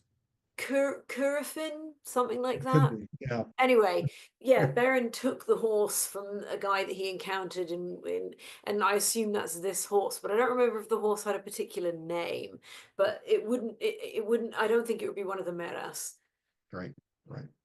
Well, everyone in the chat room is agreeing that the stock went up on this choice, now knowing that it is Baron of that famous love story, and in fact, and no one had caught until you pointed it out that he's missing his hand, and he's missing his hand because there was a Silmaril in it. So there's a lot going on. There's a lot of lore going on. There's a lot of defeat in his face. He is dealing with stuff in this, and you can see that his emotions are anyone that knows horses knows that horses can feel your own emotions and will react to it, and you can see the horse pulling away from him as he is pulling away from himself, as he's dealing with some of this stuff. So the horse here, to me, is representing the conflict that Baron is going through, having lost his Silmaril. It's a little bit, Frodo understanding that there are some wounds that will not heal. If you've gone through everything that Baron and Luthien have gone through and the whole quest for the Silmaril, and then you get to you get healed in theory, and you get to retire into this beautiful land of Osiriand, but there are some wounds that never heal. And I think you're sort of seeing this, even the way there's that shadow partway across his face here, that there's the sense of, yes, I'm in this beautiful, peaceful realm now, and in theory my troubles are behind me, but the shadow still weighs in the heart, kind of thing. Maybe I'm reading too much into it. Chat room's asking, could this be Maedhros? He's got red hair. I'm trying to tell whether he's got a pointy ear or not. I can't tell whether the hair is just going over his ear and it makes it's tough even close up. Like I can't tell if that's a whole other debate on whether elves have pointy ears, but yes. Well, yes, that's a whole other thing. But see, like the missing hand makes me think Baron, and therefore it wouldn't be a pointy ear, and therefore it's maybe just the way the hair is cutting over his ear that kind of looks as though it's got that shape. Well, Maedhros is an interesting point, because he was chained to a rock by his hand and freed by cutting his hand off. So we've got another one-hander. So I can see that. And if he has got a pointy ear, and they point out the red hair is a very good observation from the chat room there, and also a missing hand, it could well be maybe that's who it is. We need to get in touch with Jenny Dolphin and ask her. Indeed, we do. We do. Well, Did let's see if I Maedros- can blow it up here. Did Maedros have a Oh, Lord, particular here we go. horse? Oh yeah, surely that's a pointy ear. That looks like a pointy ear, yeah. Sure does. All right, Exactly. does the stock of the painting go further up if it's Maedros? Is it a son of Feanor? I don't know. Maybe the stock goes down. Well, now I want to know though, did make like okay, I'm looking up because I just had to check this out. I didn't know if it had a particular horse, but Maedros is depicted as riding a horse, but there is no specific horse name associated with him, apparently, is what I'm looking up here. Yeah. But yeah, horses. Maedros was a rider of horses. He was associated with horses. Didn't he also give them to? Wasn't there a thing where?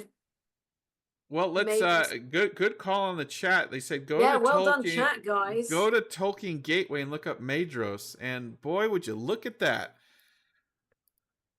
Yeah, well, no, exactly. Where we knew he didn't have a hand, but I think that's a very good call. The red hair in the hand, and wasn't he associated with horses in some way as well? Now I need to look this up because I can't remember. I don't remember. During either. the time of Yeah, the here we two go. trees. Of Beleriand and its realms, from few the horses increased swiftly, and the grass of Ardgalan was rich and green. Of these horses, many of the sires came from Valinor, and they were given to Fingolfin by Maedhros in atonement for his losses, for they had been carried by ship to Losgard. So he was also associated with horses. So this is a horse of Valinor. The horse has just increased in value, okay? This is a horse of Valinor and a son of Feanor. I mean, And Osirian. Man, the stud fee on that horse is going to be ridiculous. Holy cow. What? The value on this piece. I mean, if you put this on your wall, and it is displaying strength and resolve through difficult times. When you're when you're on a first date, and if you happen to see this picture, maybe you're brazenly having the first date in your own home. If the person who's coming over goes, "Oh, Syrian, oh, first date," and then goes, "Oh my, is that Maedhros?" Then you're onto a winner. There you are. During the 7th, oh my gosh, how stupid am I? This is the same artist on the Tolkien Gateway. Yeah. This is Jenny Dolphin's Yeah. There Will Be Blood. That's her Maedhros. And yeah. I'd say we're 110% sure at this point. I think he's more handsome here though, and also that one on the Tolkien Gateway there, the Jenny Dolphin there, was a little more anime looking to me. That one feels a little more anime style, whereas the one that we have in our March Madness is more classic kind of grim fairy tale type look to me. All right, well, so let's back up to the main thing. So if we're gonna choose just based on the lore and the heroics of lore, is Maedhros and a horse of Valinor more valuable than Thingol and Melian? Well, I mean, Melian's a Maya. I don't know. That's a tough call. Yeah. And that's why we're putting it to the fans. There we are. You guys get to vote on who goes to the next round. Both of these are incredible. Please tell your friends everything that you learned from this stream, because we're trying to do everything that they taught us. You mean everything that the viewers taught us? Everything that we learned from this stream. Please share. Thank you, chat room. Thank you, chat room. Oh, now I do love this, the two trees one. I love it. So these are Roger Garland, another very classic Tolkien illustrator, 1950 to 2017.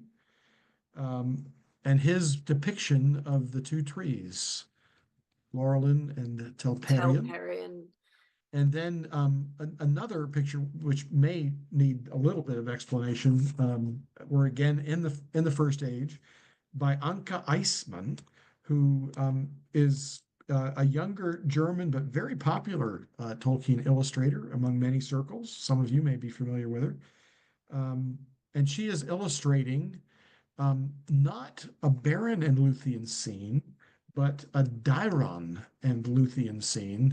Dairon is a noteworthy musician, bard kind of an elf who had an unrequited love for Luthien and was not treated particularly tenderly by Beren when he stood in Beren's way. But Well, now you have my interest because I am all about messy little dating elves, as that's why I love Rings of Power. So tell me more. Let's stay with this one. Tell me more about Daeron and Luthien. And is this what you guys had in your mind's eye of what Luthien looks like?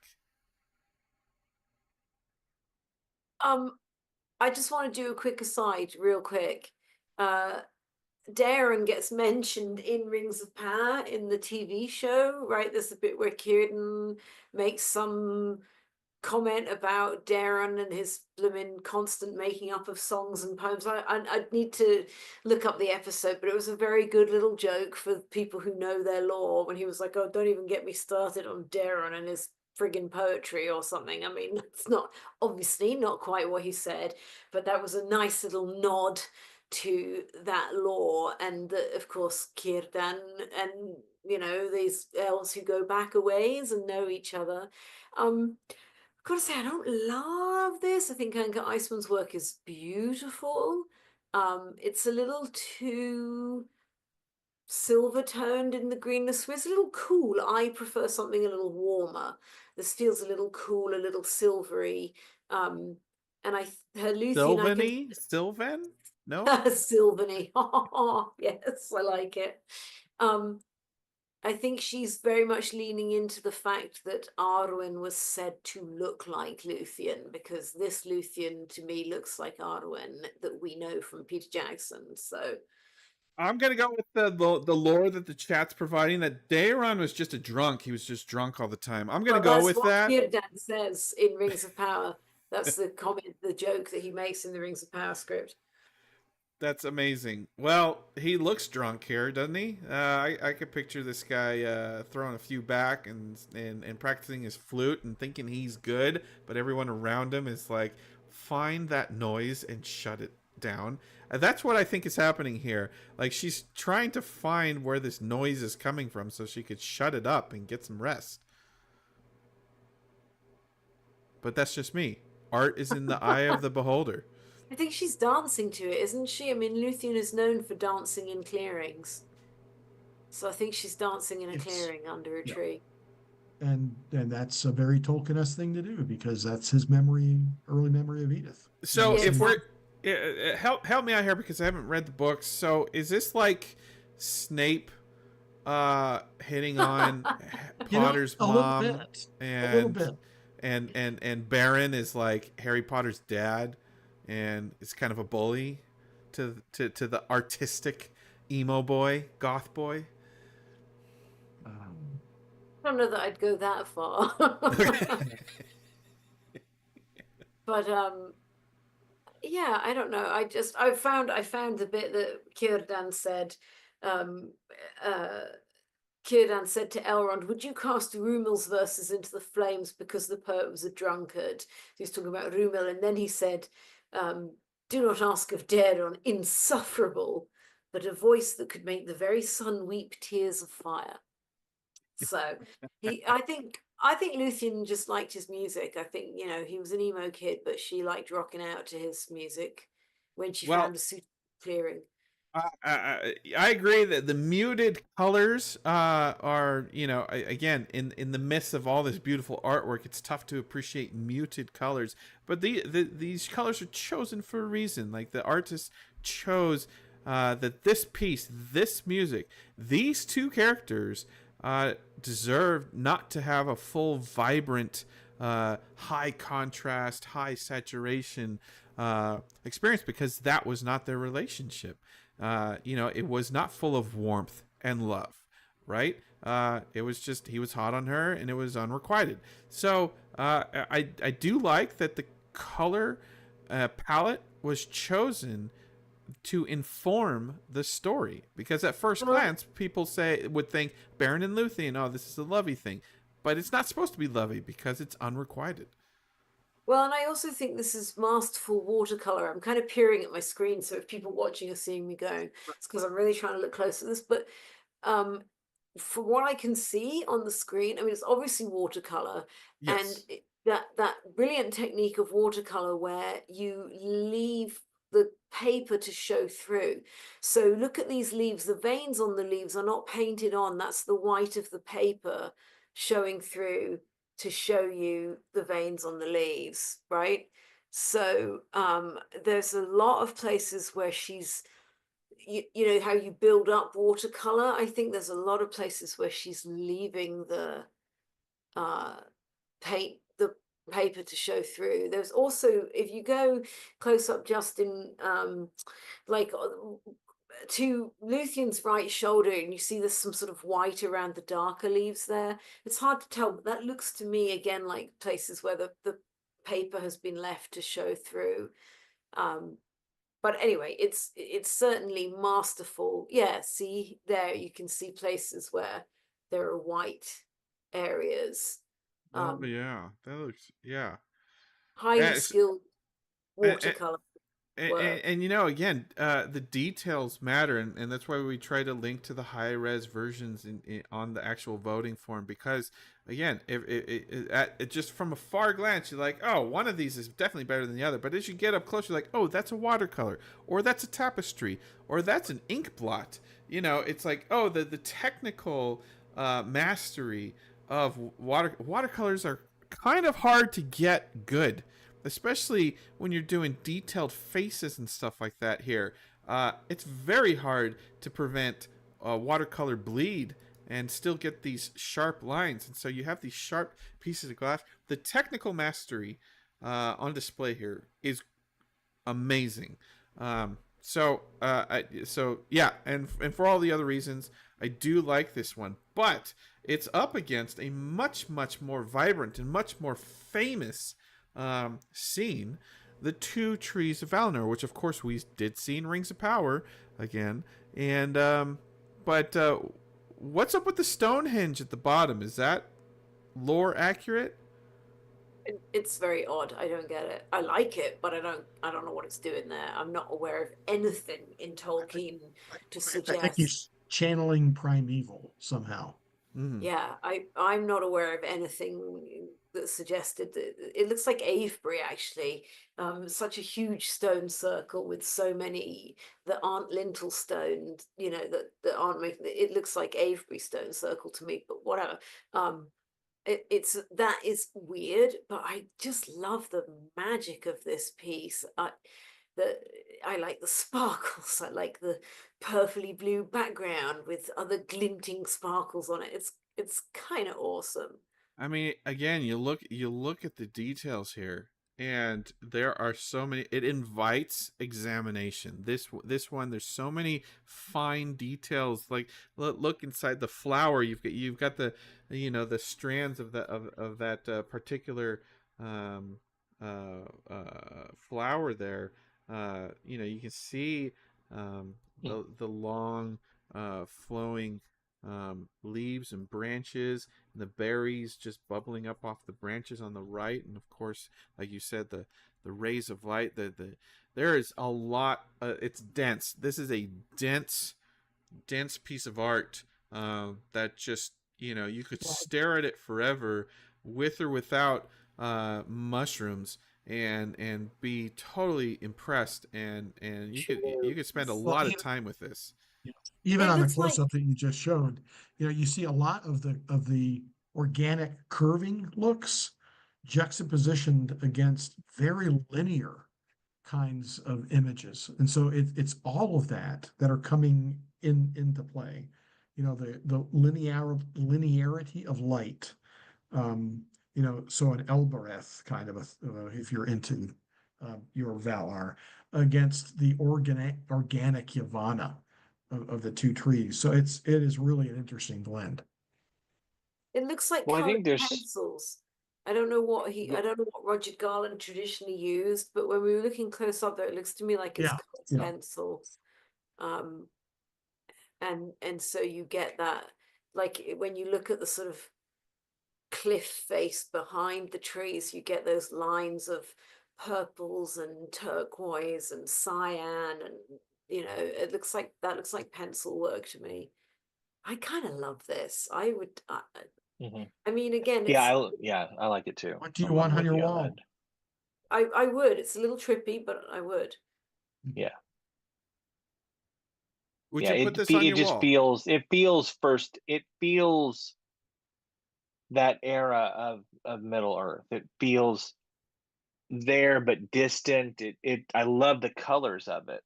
It's actually kind of a neat contrast between the two and how muted the other one is in its color, and this one's kind of bright and pops a little bit. And it just, for me, I went with the two trees because of that sequence with the two trees is obviously very impressive and cool, and the legendarium and all that kind of thing. But just from an art perspective, I just really liked the two trees and how the colors worked, and the blues and the purples and the greens and the silver that's in there. I didn't even notice the Stonehenge stuff. I was too impressed by all the the coloring of it and everything. And so the other one just very muted and very just felt very greenish, just kind of bland. It's not bad. I hate to say, I mean, it sounds like I'm being mean, but Unrequited love is bland. it's just bland. Well, yeah, I don't know, I've been single too long. I don't even know what unrequited love is at this point. All right, let's look at our last matchup in this bracket. Last matchup in the region. Ooh. Paul Gregory and his depiction of Caradhras. So both of these are artworks out of the Lord of the Rings itself, as opposed to first age or pre-first age stuff that we just looked at. And so you're seeing this classic snow scene with all of the Fellowship trying to figure out if they're going to make it through the pass of Caradhras, and then a variant of another well-known artist in Alan Lee and his depiction of Edoras. Lots of fog and haze, less sharpness to the design, perhaps, than some of the others that we've been looking at. Yeah, this one, this one's a good matchup. Really good matchup. Again, Paul Gregory, 1982. I mean, this is just after the Hobbit animated movie has come out. Ralph Bakshi's movie came out, and then they did a Return of the King animated movie. So you had 3 cartoons in a row. And of course, you had all these children's books and illustrated versions of the books. And you had some, you had some Mike Plug and some Frank Frazetta working with Ralph Bakshi. But then you get to 1982, and just think of like who was. Those are all the artists that are active at the time in Tolkien world. This is before John Howe and Alan Lee really made a name for themselves. And to come out with this very moody, very realistically depicted, you just saw 3 animated films, right? And to see this, like, this is amazing. You got a wizard in the background. You can see his staff being held, in his big white beard blowing in the wind with a hood on, just out of focus. This guy was taking Tolkien seriously in a way that I don't think a lot of people were at the time. And so, again, context of when art is made is almost as important as the quality of the art.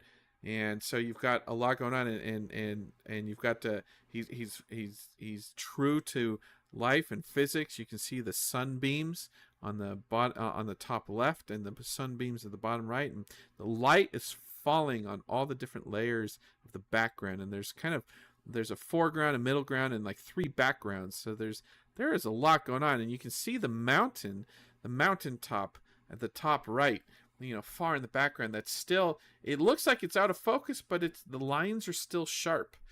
So he's doing a lot here to set the mood of a blustery, snow-capped mountain, and that's all I have to say about that. It's an incredible piece. I like that Bill the Pony's in there. I'm happy to me see too. Bill. Amen. If you had to guess what kind of music Paul Gregory would be into from this picture, what would your guess be? Evangelist. Well, that question makes you think.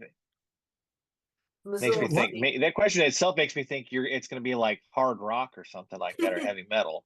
Paul Gregory was the co-founder of the Bloodstock Open Air Heavy Metal Festival. I was gonna say, like, you asked that question, I'm like, that makes me think he's like into something. And some people may know Paul Gregory because he's not he's probably better known as for like rock album covers or music festivals, as opposed to some of his late 70s, early 80s kind of Tolkien art that he was also writing. And so we talked about how Led Zeppelin really liked their Tolkien. And I think this is another example of this heavy metal guy who really liked his Tolkien and created art that was maybe pretty different from what you'd expect that to be. This is an incredible detail. I'm sorry, real quick. If you look at the top right, I mean, that's a mountain in the background, but also remember the Path of Carhartras, there is the white wizard Saruman casting a spell, right? In the movie. I don't know if it's in the book, but you could blur your eyes and it kind of looks like a white wizard casting a spell over these guys. Just to one side of the mountain peak. Mm-hmm. I see what you're saying. You read you seen what I'm seeing? Like I can totally see Saruman, Christopher Lee Saruman with his flowing long hair and big white beard, like with his arms toward the camera, going like this. This is what I see in that picture. Interesting. No, I buy it. I buy it.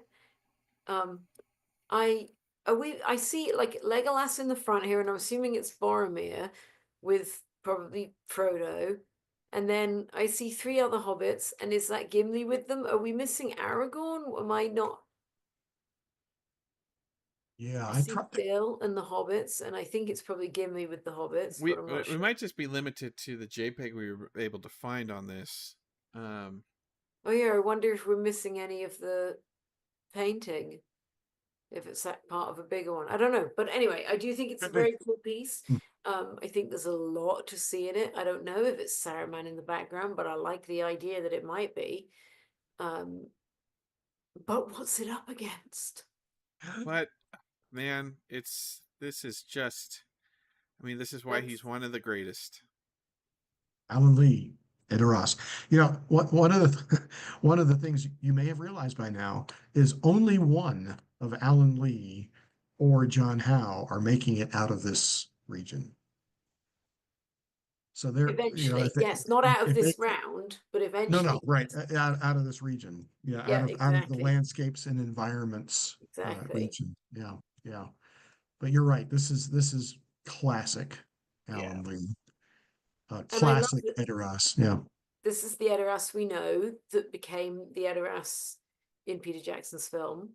But actually, the way this is done with this sort of sweeping mountain behind and the haze, it actually now feels to me like the Edoras of War of the Rohirrim, which of course is the Edoras that we see in Peter Jackson's films carried on. But the atmosphere of this painting feels very similar to me to Kenji Kamiyama's realm, his world, his visual world in War of the Rohirrim. 100%. I agree with you. Let me see if I can get a detail up here. again, just mastery of his craft. You know, you'd think that the hall of Meduseld at the top is has the most detail, but then no, it's the gate at the bottom that, you know, he uses light and shadow to create details, just enough details that your mind fills in all the gaps. You know, there's only one or two sections here that shows every spike on the wooden fence, uh, and the rest of it is just a big black block.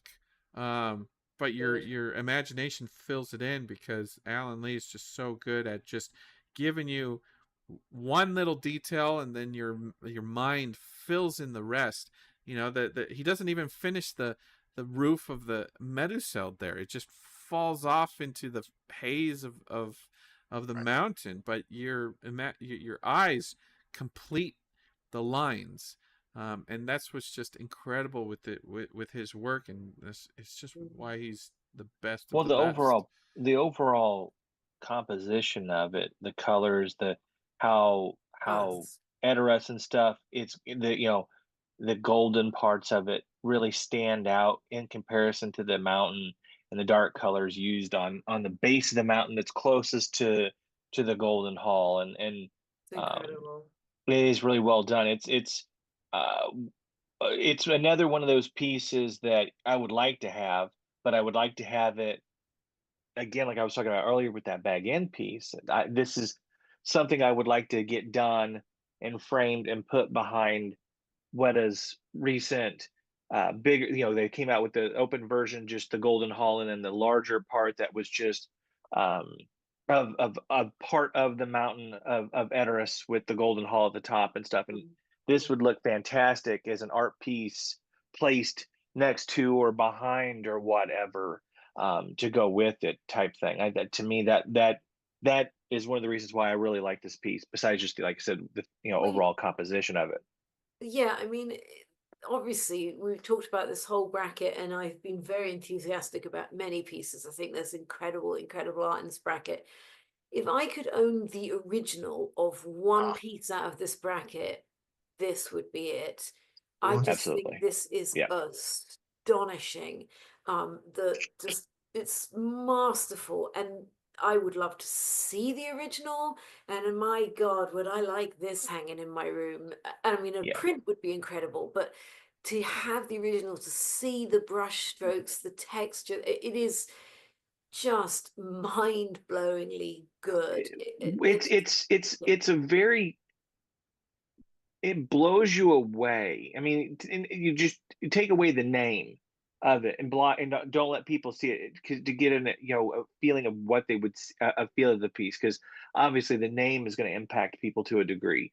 Um, but you just look at it for just an art piece, and yeah, it is absolutely exceptional. yeah. And I make jokes about not being a real art person, but even for someone like myself that is just kind of enjoys art for the art's sake of it and doesn't get in necessarily to the nuances, it is absolutely stunning how it starts off so light at the top with the fog or the snow, works its way into a darker spot of the mountain, and then you get down into the Golden Hall, and it it's just the golden. colors and it just bleeds perfectly into each other in a way that pulls you in and makes you want to study the details of everything that is going on in a painting. And all it is just a building and a mountain. There's no fights going on, there's no elves, there's no dwarves, there's no it's just an environment. And that's what I think is absolutely exceptional about what makes me love it,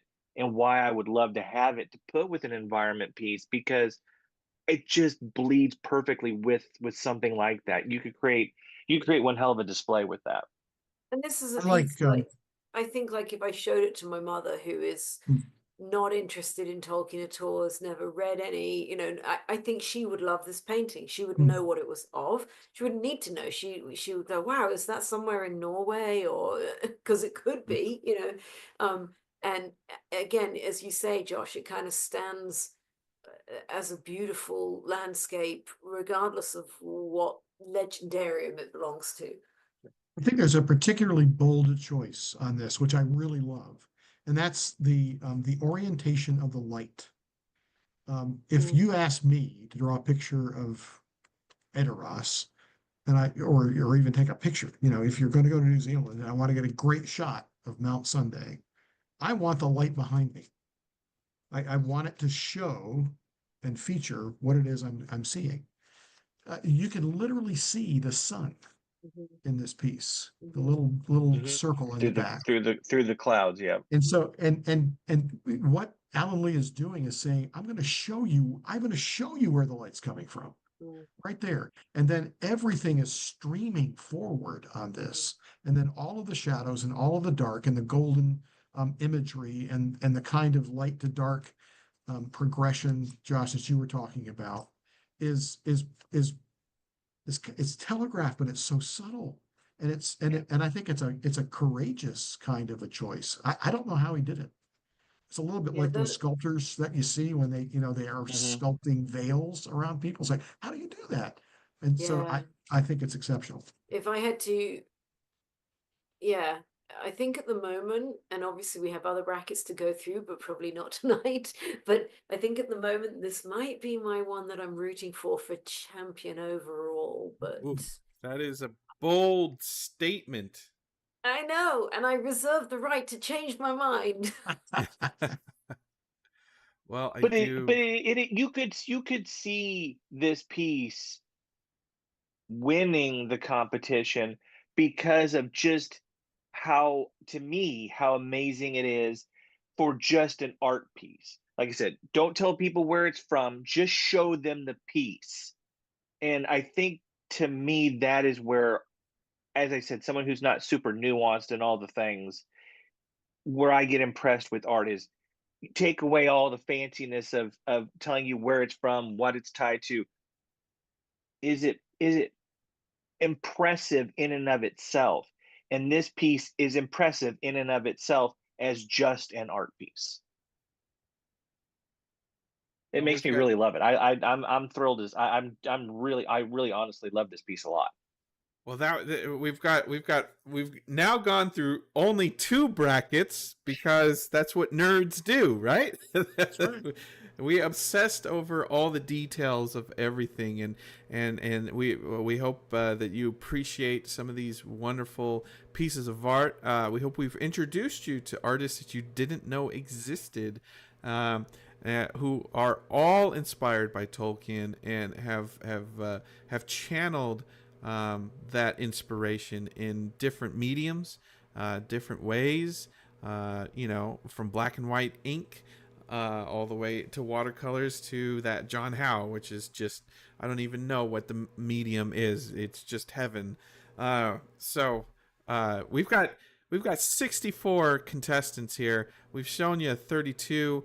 I don't know if we have time to do anything more tonight. What do you guys think?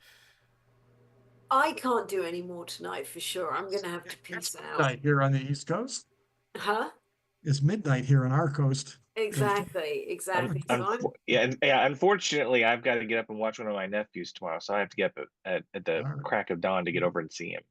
we might do some more on Saturday, right, Justin? We're hoping. Yeah, that's what I'm thinking. If Saturday's a good time for everybody to get together, maybe we'll do it earlier in the afternoon, and hopefully you guys watching at home can join us. And if you're watching this on after the live stream, we always try to keep these up, and you guys can watch. And hopefully we've helped inform some of your decisions on your voting. Feel free to share the voting link. It's all on the onering.net. Share it with your friends, share it with your family. It'd be interesting to see a bunch of people who aren't nerds and fans like us, but, like artwork, and just to see where their votes come in on each of these contests. Like, you don't have to be a Tolkien fan to vote in this. It's open to everybody. And So yeah, and as you know, if we come back on Saturday afternoon to chat a bit more, you do have until the very end of the day, well, East Coast time. So you have until midnight East Coast time on Saturday to vote. So if you haven't already, as I was saying earlier, I want to really encourage you to spend some time. I mean, look how much time we spent just looking through one bracket, and I know you guys did on Tuesday as well.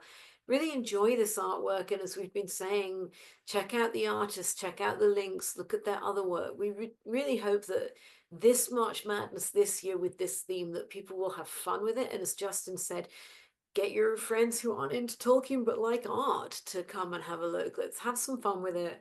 Spread the love for some amazing art and some amazing artists. And Nick, thank you for joining us. Thank you for pointing out Madros, and everybody in the chat room for helping inform us. Again, all of us are just fans, and we love learning about all these pieces of art. And yeah, Nick, you're like, I'm going to bed. I think some of us are too. This has just been an incredible amount of work and research. Thank you, Jim. Thank you, Kirsten, for helping gather all of these wonderful pieces of artwork. So here's your factoid as we leave. This is proving to be a really popular tournament. We've had more than 14,000 votes cast overall, which means it's well over 400, heading toward 500 in each individual contest. So you guys and your fellow fans are thinking and voting. Spread the word. Come and join us. I don't know how you're doing it, because it's hard. And on Tuesday, I'm not going to give anything away. I know, Justin, I won't. But Torn Tuesday, we'll be looking at the next round. Next Tuesday, we'll be like 2/3 of the way through round 2 at that point. But we may have some very special surprises on Tuesday as well. So if you can't join us on Saturday, do come for the Torn Tuesday, looking at Middle Earth March Madness again, with perhaps some special surprises and some giveaways that Justin did mention earlier.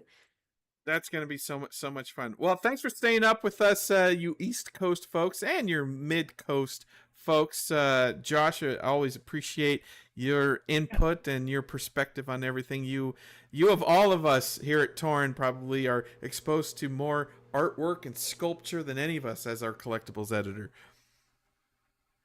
Yeah, I mean, I don't know. I think Kirsten does a lot of, with what she does for work and stuff, with the different musicals and everything. She's into that world a lot. I mean, mine tend to be just statues, but I like to get on here and listen to smart people talk about smart things. So that's where I do my little bit. Sweet.